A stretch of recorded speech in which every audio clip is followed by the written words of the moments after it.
I'm going to play a clip. I want to play it right now because I'm not quite through talking about the aberrations when it comes to thoughts and teachings on the pre-trib rapture. Now, this is a clip from a 4-hour film made about a year and a half ago. To say that the world is in a state of shock this morning would be to understate the situation. Suddenly and without warning, literally thousands, perhaps millions of people just disappeared. What if the end of the world really isn't as so many have portrayed it? What if the church is not raptured to heaven before the Great Tribulation, as many are teaching? People from all over this planet have simply vanished. What if the church has been left ill-prepared to face the Antichrist and the mark of the beast? What if Tim LaHaye's claim that if the pre-tribulation rapture is false, then the blessed hope will become the blasted hope actually comes true for millions of pre-tribulationists? What if millions who have been led astray by the pre-trib teaching become part of the great falling away that Jesus warned would take place at that time?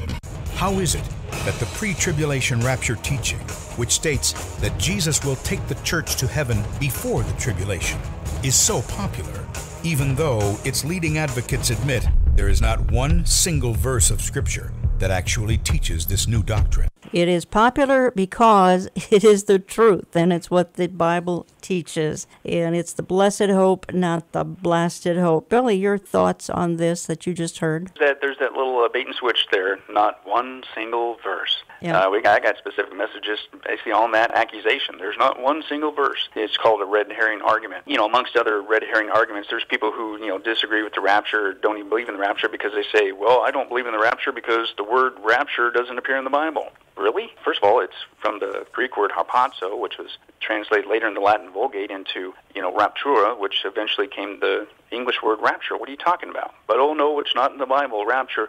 And it's like, well, first of all, if that's your logic, let's put that to the test with all due respect. Did you know that the word Trinity is not found in the Bible? Do we reject the Trinity?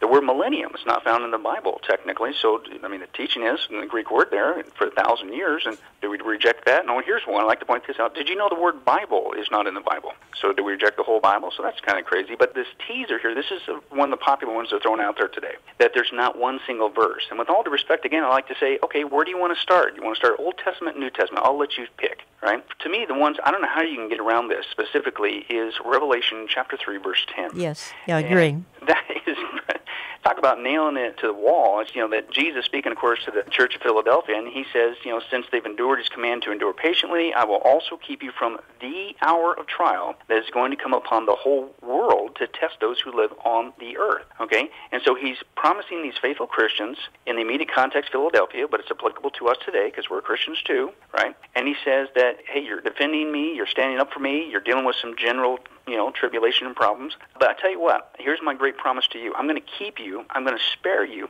from this specific hour of trial that's going to come to the whole planet. Now, if that's not speaking of the rapture and being kept from the hour of trial of the 7-year tribulation, I don't know what is. Yeah. And of course, we break this down in great detail. An hour of trial, it doesn't mean literally 1 hour. It literally means a season, a time of testing. Again, the 7-year tribulation. Plus, we know this is not some localized event, okay? The Philadelphia church was being promised to be expunged from, like an earthquake. It's clearly, the context is this is a global event that tests those who live on the earth. This is a global event. It's not some local event. And again, the word to me that really nails it down is he uses the word to be kept from. He's dealing with two groups of people, the church, who's kept from, and those who are still on the earth. Okay, two different groups of people. And the church, he says, kept from, it's really awesome. It's the Greek word tereo ek. And talk about specific in the Bible. Tereo ek means you're not on the planet at all. Mm-hmm. This is Jesus' words I'm just working with. He's very specific with this promise. You will not be on the earth when this trial, the 7-year tribulation, comes. It's a fantastic promise, okay? And let me give you some analogies as to what tereo ek really means from Jesus. One of the analogies is like World War II, okay?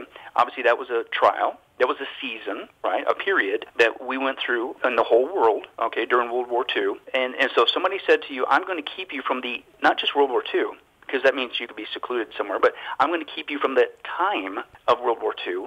In order for that to happen, you could not be on planet Earth during the entire period from 1941 to 45. To be exempt from the time is to be absent from the time that the event takes place. That's what Jesus is talking about here. A couple more. To be kept out of, this is the word there, I'll keep you out of this trial, Revelation 3:10. To be kept out of jail means that the person will not be behind bars. They're not going there, period. To be kept out of the swimming pool means that the person is exempt from getting wet. To be kept out of the army means you're not in the army at all. You're not serving, you're not doing nothing, you didn't get to go in, period. If a basketball player was kept out of the entire ball game, guess what? You didn't get to play at all. You saw zero action. You were not on the court, period. If a person put a sign on his property that says, keep out, okay, they don't want you on their property at all. Your presence will not be there, period. That's what Jesus used when he says to the church, I will keep you out of this hour of trial, the 7-year tribulation, to test those, not the church, who are still on the earth. It is one of the most clearest examples of the pre-trib rapture position, and for people to make this statement that there's not one single verse, again, with all due respect, what Bible are you reading? Well, again, let's look at some other red herring objections, because there are lots of them, and let's move to this Margaret MacDonald, John Darby, and what we believe is a new teaching. Oh my goodness, the early church greeted each other with Maranatha because they were hoping it would be happening back then, but some say it's a new teaching, perhaps as recent as 1830. John Darby, Margaret MacDonald. Well, then what do we do with the pre-wrath version, which came along in the 1990s, for Pete's sake? That's far newer than anything in the 1830s. John Darby did not receive it from Margaret MacDonald, nor did he start it. Besides that, Margaret MacDonald was a false teacher who believed the church was already in the tribulation.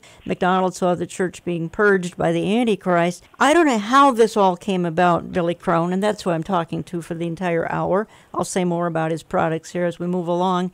But this whole red herring, I think it's the biggest one out there, Billy, other than the one we've already talked about. It's supposedly not in the Bible. Is this Margaret MacDonald, John Darby. Talk to us about it, because it is complete and utter nonsense. Yeah, it is, and frankly, with all due respect, we couldn't wait to expose this one, because this one, after we begin to investigate the facts, and that's what we're supposed to do as Christians, be Bereans, my synopsis that I share in the book and the videos is, okay, with all due respect, this is either the worst case of investigation in the history of mankind, those that would say that this is where the pre-trib position came from, or, frankly, you're lying, because this is one of the most easily things to refute, this myth that John Darby got the pre-trib rapture in 1830 from Margaret MacDonald. First of all, we went on location there in Scotland, and we went there on location and shot right next to John Darby's gravesite. So we did our homework as well. We went above and beyond, and we exposed what was really going on during that time frame and in those locales. And you could see it with your own eyes or read it with the book. It's clearly, easily, historically documented that John Darby did not arrive at his understanding of the pre-trib position in 1830, as the accusation goes, the false accusation. It's clearly historically documented that he began to understand that in 1827, when he was holding up and healing up after an accident. In 1827, that's when he began to see a distinction between the church and Israel. It's historically documented.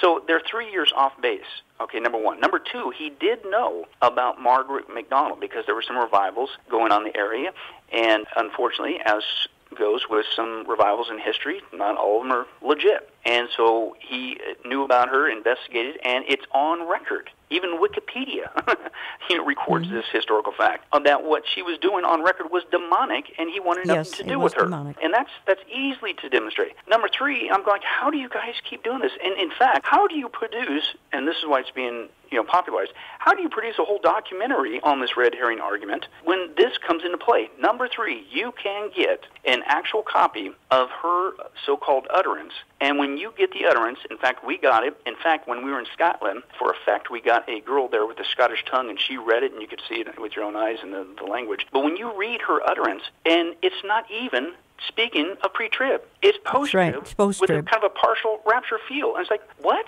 And this is your whole basis that you keep throwing out there, hoping it's going to stick? It reminds me of the old axiom, you repeat a lie loud enough, long enough, often enough, people will believe it. And so it is with this John Darby, Margaret MacDonald connection. For the life of me, I can't believe that this keeps getting recycled.